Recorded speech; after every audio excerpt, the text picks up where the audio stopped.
Hello ನಮಸ್ತೆ, welcome back to ಹರ್ಷಸ್ way. ನಾನಿವತ್ತು egg sambar recipe ತೋರಿಸ್ತಾ ಇದ್ದೀನಿ, ಅದನ್ನು ಚಿಲ್ಕವರೆ ಕಾಳು ಹಾಕಿ. ಬನ್ನಿ ನೋಡ್ಕೊಬರೋಣ ಹೇಗೆ ಮಾಡೋದು ಅಂತ. ಫಸ್ಟ್ ಇಲ್ಲಿ ನಾನು ಜಾರ್ಗೆ ಒಂದು 4 ಸ್ಪೂನಷ್ಟು ಕಾಯಿ ತುರಿ ಹಾಕ್ಕೊಂಡಿದ್ದೀನಿ. ಅದಾದಮೇಲೆ ಸ್ವಲ್ಪ ಶುಂಠಿ ಬೆಳ್ಳುಳ್ಳಿ ಹಾಕ್ಕೊಂಡಿದ್ದೀನಿ, ಸ್ವಲ್ಪ ಗಸಗಸೆ, ಹಾಗೆ ಸ್ವಲ್ಪ ಕಾಳುಮೆಣಸು, ಹಾಗೆ ಸ್ವಲ್ಪ ಗರಂ ಮಸಾಲೆ ಪುಡಿ, ಹಾಗೆ ಸ್ವಲ್ಪ ಧನಿಯಾ ಪುಡಿ, ಖಾರಕ್ಕೆ ಬೇಕಾದಷ್ಟು ಅಚ್ಕಾರದ ಪುಡಿ, ಒಂದು ಈರುಳ್ಳಿ ತೊಗೊಂಡಿದ್ದೀನಿ, ಅದನ್ನು ಕಟ್ ಮಾಡಿ ಸೇರಿಸ್ಕೊಂಡಿದ್ದೀನಿ, ಹಾಗೆ ಸ್ವಲ್ಪ ಕೊತ್ತಂಬರಿ ಸೊಪ್ಪು, ಸ್ವಲ್ಪ ನೀರನ್ನ ಹಾಕಿ ರುಬ್ಕೊಂಡು ಇಟ್ಕೊಂಡಿದ್ದೀನಿ.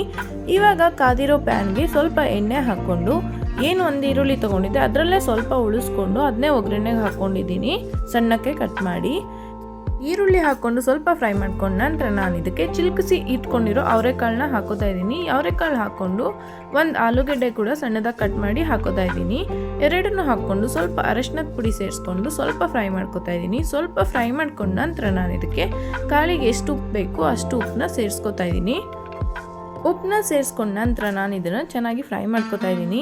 ಇದರದ್ದು ರಾಸ್ ಮೇಲೆ ಏನಿರುತ್ತೆ ಅದೆಲ್ಲ ಹೋಗಬೇಕು, ಅಲ್ಲಿ ತನಕ ಫ್ರೈ ಮಾಡಿಕೊಂಡು ಆಮೇಲೆ ರುಬ್ಬಿಟ್ಕೊಂಡಿರೋ ಖಾರನ ಇದಕ್ಕೆ ಸೇರಿಸ್ಕೋತಾ ಇದ್ದೀನಿ.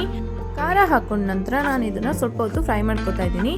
ಇದು ಒಂದು ಕುದಿ ಬಂದಮೇಲೆ ಇದಕ್ಕೆ ನಾನು 2 ಟೊಮೆಟೊನ ರುಬ್ಬಿ ಹಾಕೋತಾ ಇದ್ದೀನಿ. ಟೊಮೆಟೊ ಹಾಕ್ಕೊಂಡು ಅದನ್ನು ಸ್ವಲ್ಪ ಹೊತ್ತು ಚೆನ್ನಾಗಿ ಫ್ರೈ ಮಾಡ್ಕೋಬೇಕು. ಇನ್ನು ಈ ಸಾಂಬಾರು ನಿಮಗೆ ಅನ್ನದ ಜೊತೆ, ಚಪಾತಿ ಜೊತೆ, ದೋಸೆ ಜೊತೆ ಎಲ್ಲದ್ರ ಜೊತೆನೂ ಚೆನ್ನಾಗಿರುತ್ತೆ, ರೊಟ್ಟಿ ಜೊತೆ ಕೂಡ ಚೆನ್ನಾಗಿರುತ್ತೆ. ಇನ್ನು ಟೊಮೆಟೊ ಹಾಕ್ಕೊಂಡು ಚೆನ್ನಾಗಿ ಫ್ರೈ ಮಾಡ್ಕೊಂಡ ನಂತರ ಇದಕ್ಕೆ ನೀರು ಸೇರಿಸ್ಕೋಬೇಕು. ನಿಮಗೆ ಎಷ್ಟು ಗಟ್ಟಿ ಬೇಕಾ ಅಥವಾ ತೆಳು ಬೇಕಾ ಅದ್ರ ಪ್ರಕಾರ ನೀವು ನೀರನ್ನ ಸೇರಿಸ್ಕೊಳ್ಳಿ. ಹಾಗೆ ಆವಾಗಲೇ ಸ್ವಲ್ಪ ಕಾಳಿಗೆ ಉಪ್ಪನ್ನ ಹಾಕ್ಕೊಂಡಿದ್ವಿ.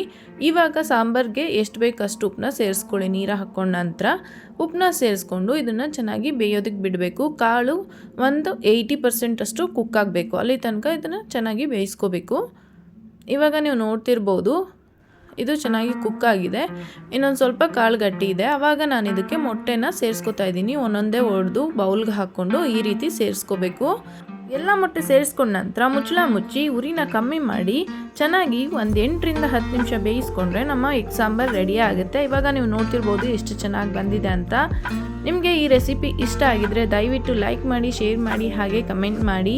ಇನ್ನೂ ಯಾರು ಸಬ್ಸ್ಕ್ರೈಬ್ ಮಾಡ್ಕೊಳ್ದೆ ನೋಡ್ತಾ ಇದ್ರೆ ದಯವಿಟ್ಟು ಸಬ್ಸ್ಕ್ರೈಬ್ ಮಾಡ್ಕೊಳ್ಳಿ. Thanks for watching. Bye bye.